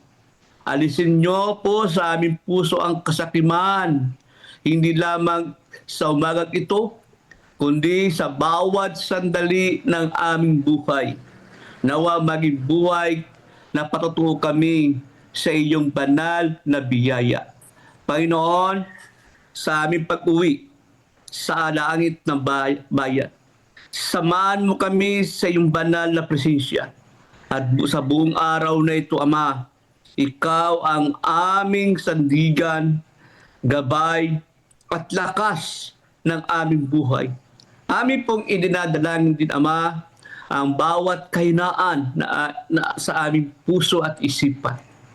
Nawa, sa bawat sintabo na aming tatanggap, kami maging tapat at ito hindi maging dahilan para hindi namin makamit ang kaligtasan na iyong ipinagkakaloob sa bawat isa sa amin. Maging tapat nawa kami sa maliit na bagay hanggang sa malaking bagay na iyong ipinagkakaloob sa amin. Panginoon, patawarin niyo po kami, Ama, at kami dumadalangin simula sa araw na ito. Bagaman ang aming pagkakasulat ng aming talaan ng aming sarili ay maraming mga pagkakamali. Nawa sa araw na ito, Ama, gabayan niyo kami na sana ang aming maisulat sa talaan ng langit ay isang tala na maganda sa iyong paningin, isang tala na magdadala sa amin sa isang mataas ng panampalataya ng aming paglilingkod, Ama.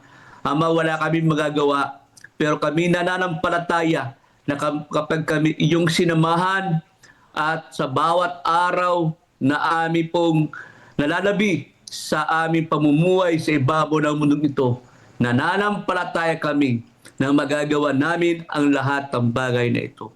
Panginoon, patawarin niyo po kami at ang iyong banal na basbas at ang iyong banal na pag-ibig at ang iyong banal na pagpapala ay inyong ipagkaloob sa amin ngayon hanggang kayo dumating.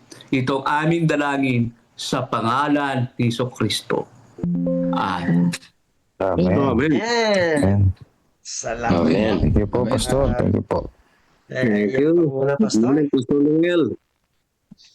Dadako na ho tayo sa ating pong chanting, mga kapatid, sa magitan po, panguna ng ating pong CLPM Media.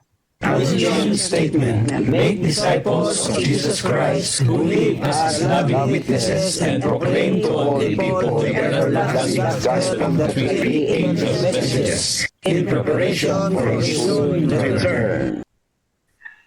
Our method, guided by the Bible and the Holy Spirit, central to our vision, pursue vision through Christ-like living, communicating, discipling, teaching, healing, and serving. We have vision. Every church, a missional church. I am a missional. I think, I talk, I act, I plan, I live to move forward in God's mission. CLPM, we will go.